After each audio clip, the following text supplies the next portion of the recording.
Smacking y'all with the Yah-Mean of the day. The people in your life, do they really invest in you? Or do they invest in what you can do for them? I'm going to rephrase that.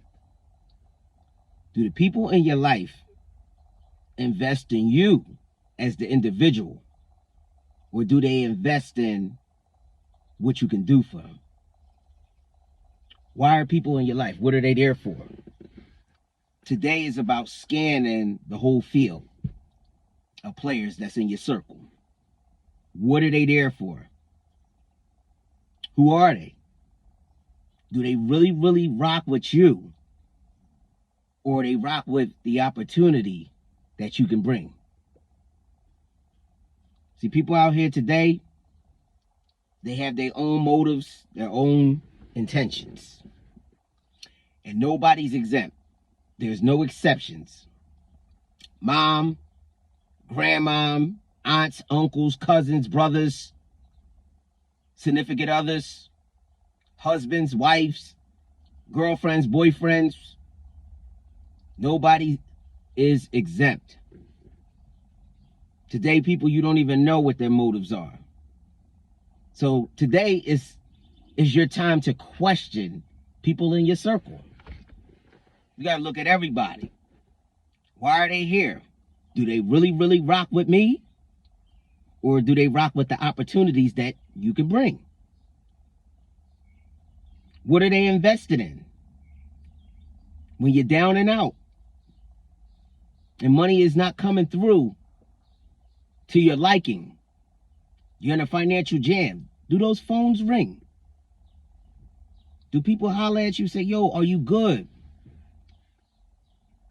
Or do they really be like, holler at me when you get paid? Which one? People have motives, hidden agendas. And it doesn't discriminate on who it is, because people will take advantage. I don't care what it is. Friendships. Are you the friend that's always getting calls when somebody needs something? When they up and they popping and they, the money flowing for them, you don't hear from them. And they hit you with the, oh, my bad, I've been busy. But when they down and they going through a little rough patch, they going through a situation, they calling you. Are you that friend?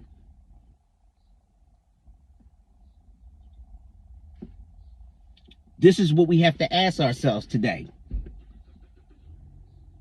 Do people invest in you as the individual? Do they really like you or who you are? Or do they just like the opportunities that you can bring them? When you get into relationships, do you really like that woman, fellas? You really like her?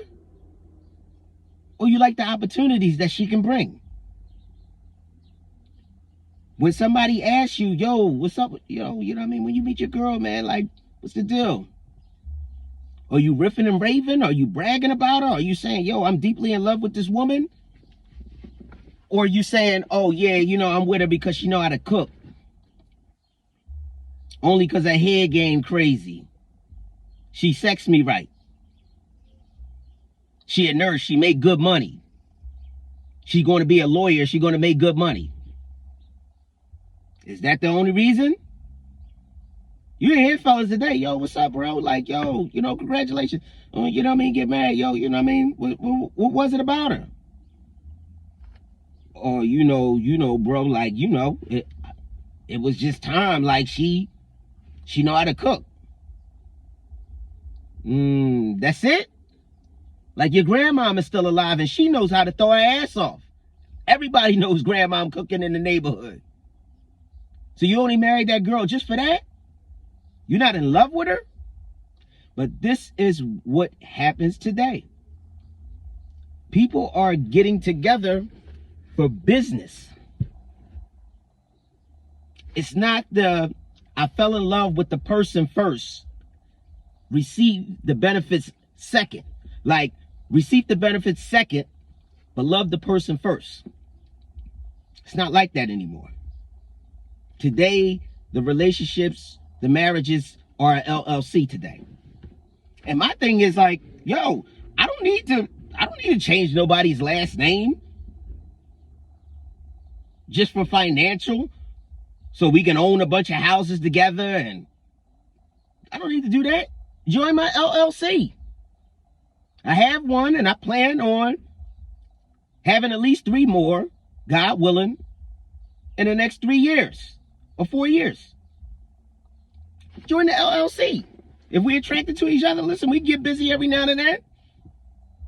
I can get in their ass every now and then. Let's do that or whatever, but let's focus on this business and get money. But I don't have to change your last name, invest in you, live in the same residence as you, build kids in the future and all that. I don't need to do that. I don't want no parts of that. But today, it's more like a business thing. They want to know, what can you do for them? And then it's like, okay, yeah, well, I'll fall in love after that. And quite frankly, it works for some people. It works for some people. But to the people who are not looking for that, the people who still believe in genuine love, whether it's in a relationship, a marriage, or a friendship, people who want to be valued for who they are, and then you can appreciate the things that they can do as far as financially, or if they'd a plug to something later. I'm talking to those people.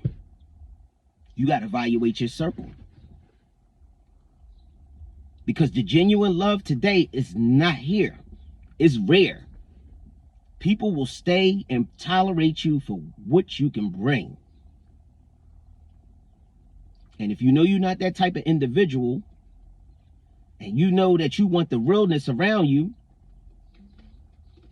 then you have to make decisions. Now, if you already know that you're dealing with these people on a business basis, then you don't have no expectations for them. If I'm doing business with somebody, I don't have no expectations for you to really value me as the person. We do transactions together. Next, that's it. So I don't hold any value to you in my heart, and I don't expect you to do the same other than the green.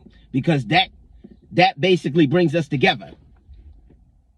We're divided otherwise. But the people who are in your life that you value, you hold to a certain expectation. You hold to a certain level. And you value. You look to them outside of what they can do. You look at them outside of what they can do for you. You just genuinely love them as a person. You have to understand if those feelings are back. You have to pay attention to how many times they pick up that phone. How many times they send you a text message.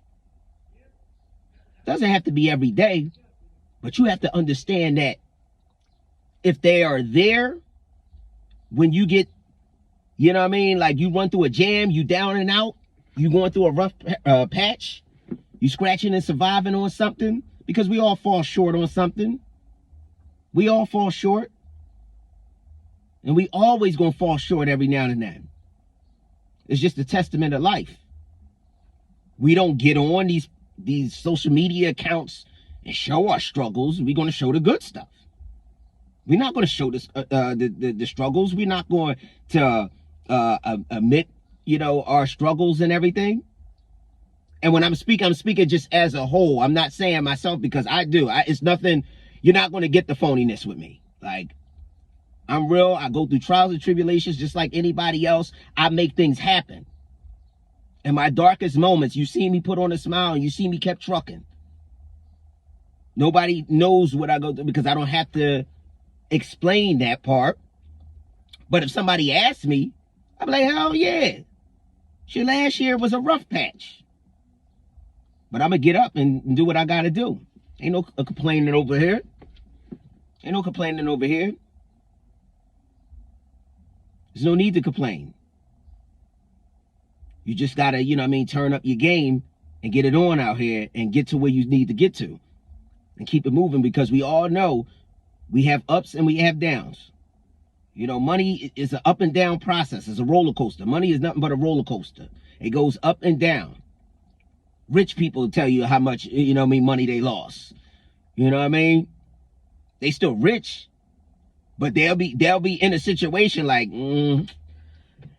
let's take a break on this private jet real quick and let's go back to American Airlines. We can do the first class, but we have to go back to the commercial airlines. We can't do the private, you know what I mean, jets and transportation to these places because we need to chill right now and I need to get back up. So everybody goes through money up and down. But so the key is you have to be able to look somebody in the eye and say, yo, when I go down, are you still there for me? Do you really love me? Because a real hustler is going to get back up. But people are financial predators out here. They financial predators. And you have to watch these money driven individuals. Because these same individuals will sell you out for it. You see the Dateline episodes. The husband and the wives going through rough patches, through their relationships, through marriages. Somebody may be dating somebody else a little bit, stepping out. And then they start going over the financial planning or what they possibly can get if that person is gone. And then next thing you know, on a hot sunny day, you walking your dog, little Sparky, and a tinted up Honda starts to spark you because your significant other sent that over money. $2 million policy if you're gone. Oh, that shit's real. It happens. So all these money driven people, you have to watch it because they'll sell you out just for it. And that goes to anybody. That goes to anybody. Your family members, your significant other, people who you love will sell you out for money. So be careful. We all love money. We all gonna get money. We gotta get money. But it's not everything. It's not every single thing. Because if you laid up in a hospital right now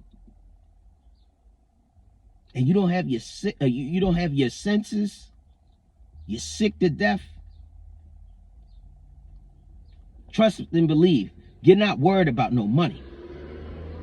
All you want to do is be able to get up out of that hospital bed on your own 2 feet. The money driven is never a thing. Like, you have to understand that. So out here today, make sure you scan the field of the players in your circle. Really take a look in their eyes and see if they're here really for you.